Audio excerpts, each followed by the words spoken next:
Hi, hello, how are you? And welcome back to another speed build. Guys, I finally did it. One, the smallest house I've ever built. Two, it's a starter home. Whoop, whoop. Yes, this house costs less than 20,000 simoleons. I can't remember exactly how many, but it's less than 20,000 and that's all that matters, right? Also, 2 Sims can live here. So it's not like I made a teeny tiny starter home with like a twin bed in it. No. There's a double bed in here. So 2 Sims can live in here. And I am just overjoyed by that, in case you couldn't tell. I was thinking, like, originally I was going for kind of a tiny home, but the kind of, not the are there permanent tiny homes? But the real ones that are like on wheels and stuff. They're movable and they're not a trailer, but they are towable. That, you know what I'm talking about. If not, Google tiny home, search Pinterest. You will see them all. They're crazy. And I don't know about you, but I'm always like, but I'm feeling 22. No, I'm sorry. But I'm always like, oh, that's so awesome. Like the way they find ways to put basically a whole house worth of stuff in small spaces and turning a small space into a very functional space. But I can never live like that. But guess what? Your Sims can. They'll survive. They'll be okay. But so I was really going to do something like that. So it would look very much like a towable type home. But no, I instead went for just something small and kind of minimalist. So it is small, but it doesn't have a foundation or anything. I didn't give it stairs. I didn't make it look like you could tow it away. But it's very simple. And when I say minimalist, don't be like, oh, there's too much stuff happening in here for it to be minimalist. But I mean minimalist not so much loosely as it's minimalist, but not aggressively minimalist. So there's not a lot of clutter in this house. There's not a lot of extra decoration in this house. But it's not minimalist where it's like, if I don't need it, I don't have it. So there is a TV in this house. This house does end up having a pool, which let's just take a step back and see, or just congratulate everyone for the fact that we now have a house. I'm sure this already existed. Don't calm down about me tooting my own horn. It's okay. I'm just excited. We have a house that costs less than 20,000 simoleons that can house 2 Sims and has a pool. And it's not a small pool. It's not like a 2x2, like swim in circles kind of pool. It is a proper pool. So where's my trophy? I know I deserve something. Is there a plaque in The Sims for this? Oh my gosh. I'm sorry. I'm just insane today.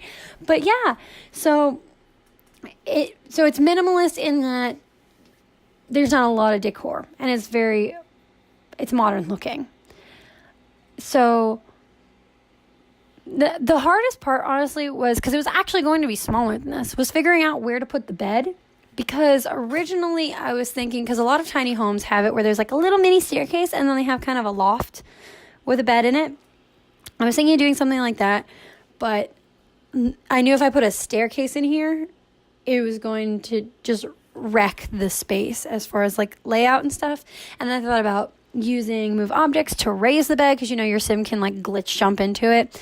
But I wasn't really feeling that either. So I did end up rearranging my original plan to make the house a little bit bigger. So there's a proper bedroom, but I actually don't mind it. I really don't. So this house does have rooms. It has the 1 bedroom and then the bathroom. But the bathroom's not a complete, I guess, bathroom, because I was still going for as small as possible. So the only sink is the sink in the kitchen, which is basically, it's right outside the bathroom. So it works. But also, the one concern I have is that the kitchen only has 2 counters and one of them is a corner counter. So I haven't played in this house yet. So my one concern is that your Sims might have a hard time cooking because the only open counter is a corner counter. But there's room that you could add another counter if you needed to. It's not that big, because I have the little table right on the side of the counter right now, but you could move it over one, or you can move it onto the other wall and then add another counter if you needed to. No big deal. And that one counter is definitely not going to take you over $20,000. One of the things that it's not here, which I don't know why this keeps bothering me every time I'm missing it, is like an office space, a space for, there is a bookshelf, a hanging bookshelf on the wall in the little mini living room, but there's not a desk space and there's not a computer. And I don't know why that's been bothering me lately. It's just because I built that massive house and didn't have an office. And I still don't know why that didn't cross my mind until after I built it. But so I have an office complex, I guess now. So there isn't that. But there's a lot of outdoor space, which I think is really important for this house, because depending on what you would want to do with it and depending on the Sims you put in it, there's a lot of space to garden. Well, I wouldn't say a ton of space. This is a small lot. But enough space that you could get a decent amount of gardening done. And I didn't even go crazy, because see, I was thinking originally that I'd build the house and then I have like a tiny bit of budget left for landscaping outside. But no, I ended up having enough of a budget left to do a pool and to also landscape. But the landscaping is not crazy. Don't worry. It's not a landscaped luxury type landscaping. There aren't little pockets of plants everywhere. There's just a little bit. There's a tree and some bushes and stuff. But I like it. It's good. The hardest part about this, I don't know if anyone's ever tried this.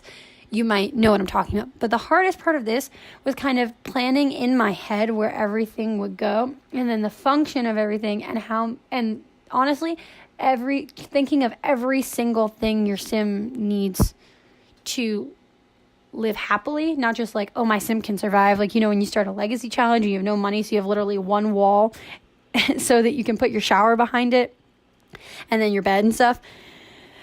I was trying to think of every single thing the sim needed to survive with happy emotions, not everything they need to survive and being uncomfortable a decent bit of the time. And I also wanted to be not a starter home for like a single sim, because I tend to make singular sims, but I know there are other people who like to make a couple or roommates or sisters or some sort of starter family. And so I was kind of thinking along those lines. Like, what if I started the game with 2 Sims, I guess a couple, and I wanted to kind of actually, I don't know, I drop my Sims into builds a lot, and they can't afford them just because I like to build. But so I was kind of thinking, like, if I wanted to play the game, honestly, with 2 Sims, walk in, boom, this is the build.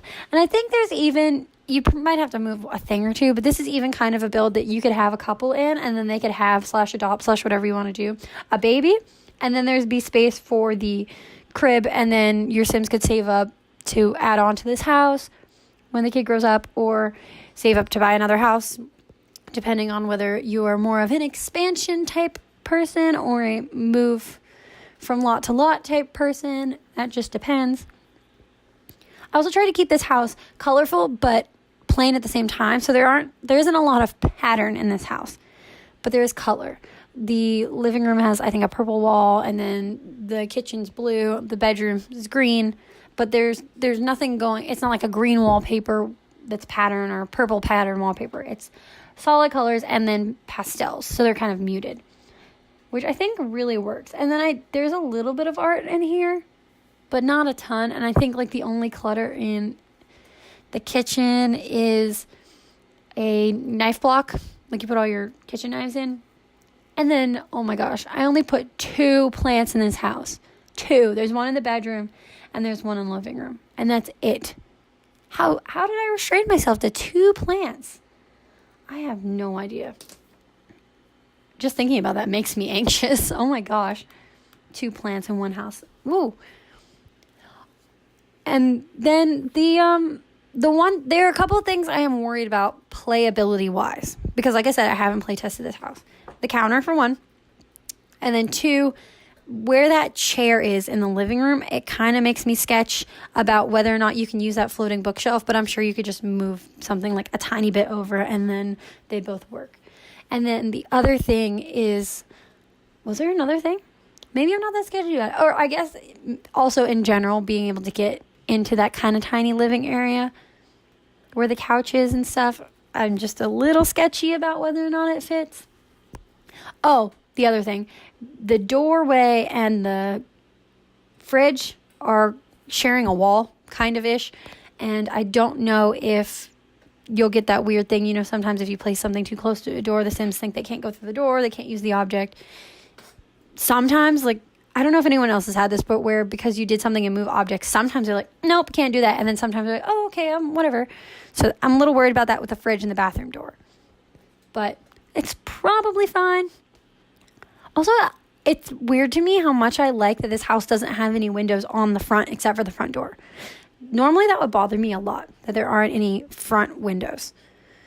Especially like when you put all the walls up and you look at the outside of the house. But I actually really, really like it. That might just be me. I don't know. Also, another way that I say it, see, I was being very conscious, why can't I speak today, of the ways I was spending money, because I was originally going to make a concrete path with like concrete floor tiles. I was like, no, we're on a budget. And so I used terrain paint instead, and I actually like it better. So I think this is really cool. I don't know. I can't wait to play in it. I'm going to play in it, and then if there's anything that needs to be updated, I will update it, and I will put the updated version on the gallery, just so no one has to deal with my errors.